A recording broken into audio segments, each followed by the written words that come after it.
Welcome back to Orange Hat Reviews, everyone. Hope you're all having a wonderful day. So, it's been quite a long time since I watched this movie, The Phantom. I just recently got it for my digital collection. I haven't seen this movie since either mid to late 90s, where shortly after it came out, I was a kid when I saw it the first time, and I hadn't seen it since. And revisiting it as an adult to give my review, I honestly still enjoy the movie. It's still one that is very much enjoyable. It has a great cast, really. Billy Zane as the Phantom and Kit Walker. You got Kristy Swanson, freaking Treat Williams, the late Treat Williams. He's missed, man. Rest in peace, Treat. Catherine Zeta-Jones, James Remar, Cary-Hiroyuki Tagawa, a few others. Casey Siemaszko, Samantha Eggar, yep, and Patrick McGoohan. Patrick McGoohan is also known for his role as Longshanks in the William Wallace movie. I'm blanking on it. Braveheart. Yeah. Oh my god, I can't believe I just had that brain fart. But yes, this movie has such a great story. It's a comic, or it's based on the comic book, the Phantom comic book.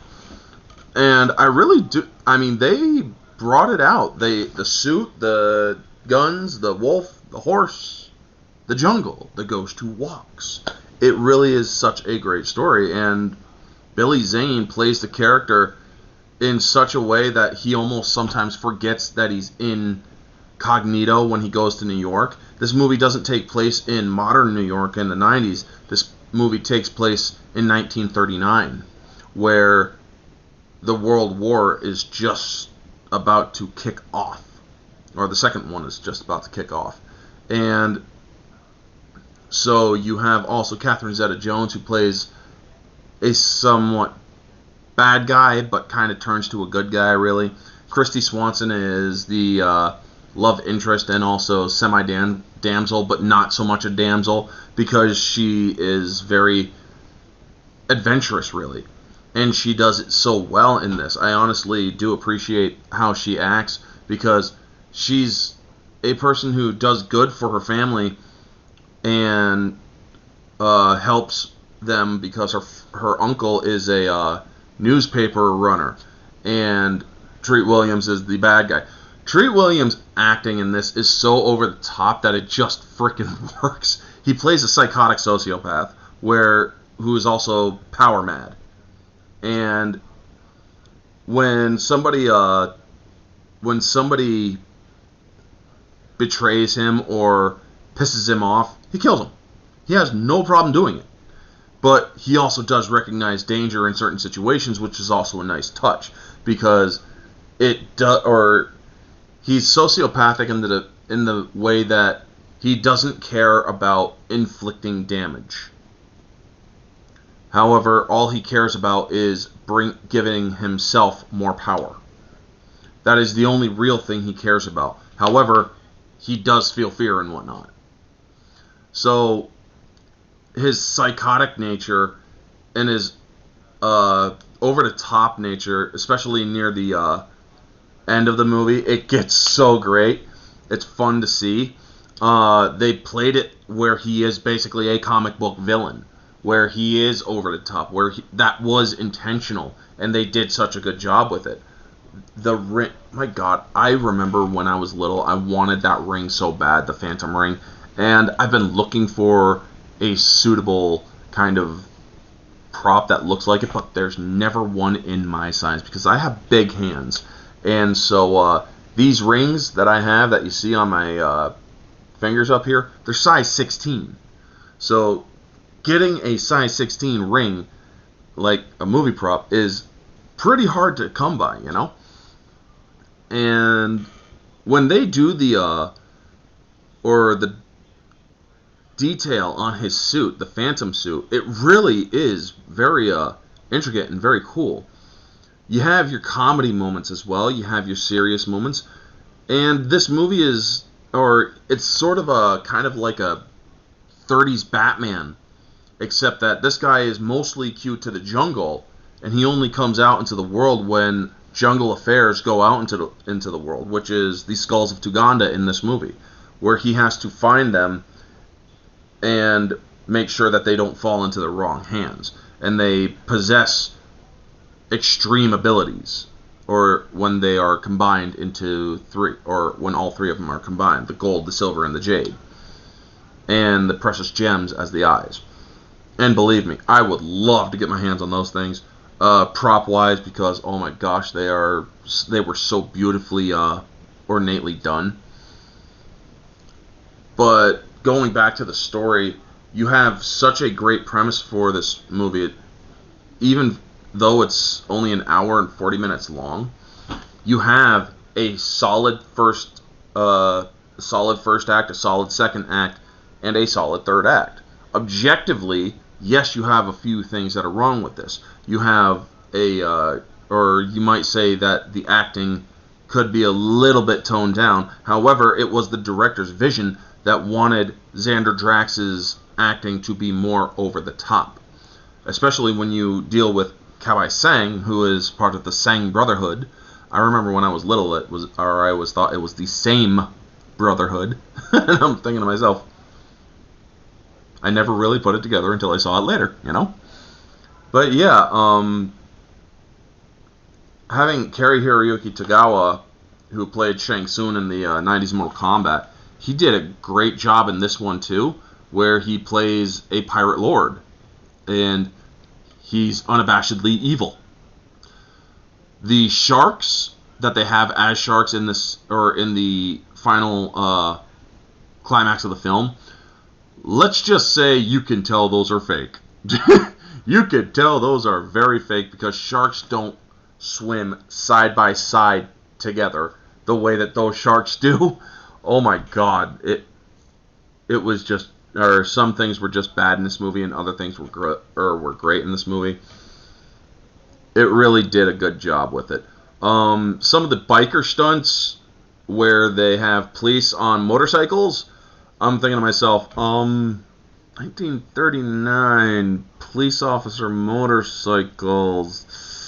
The way that they're jumping those suckers when they get into the zoo area, and into Central Park area, because it takes it to Central Park Zoo.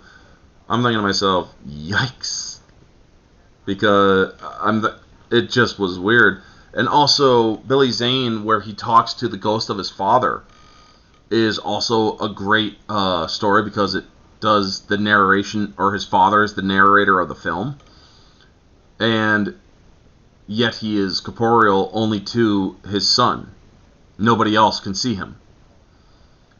So yeah, this movie has such a great action quality to it. It really is a fun watch. It gives you a good laugh. It gives you a great thrill ride. And it holds true to the comics as best as it can for a live action adaptation. So objectively, I would actually say that this movie is a 8.5 out of 10. There are some things that just don't work and some things that do work. Those fake sharks don't work.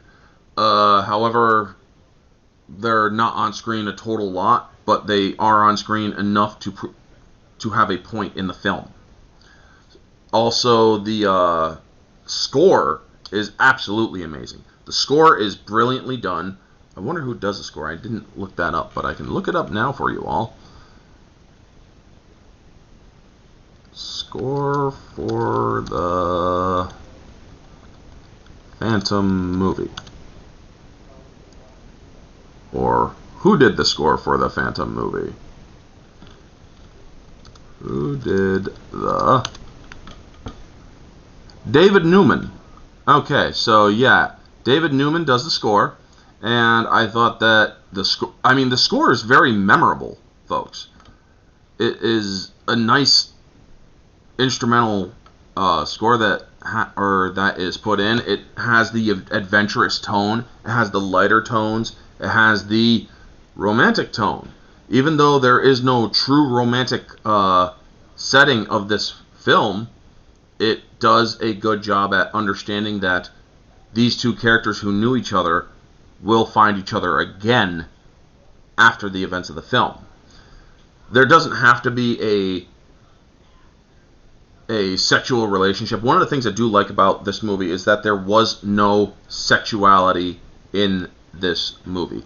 There's a romantic quality, there is a little bit of sensual quality, but there is no sexual there's no sexual scene.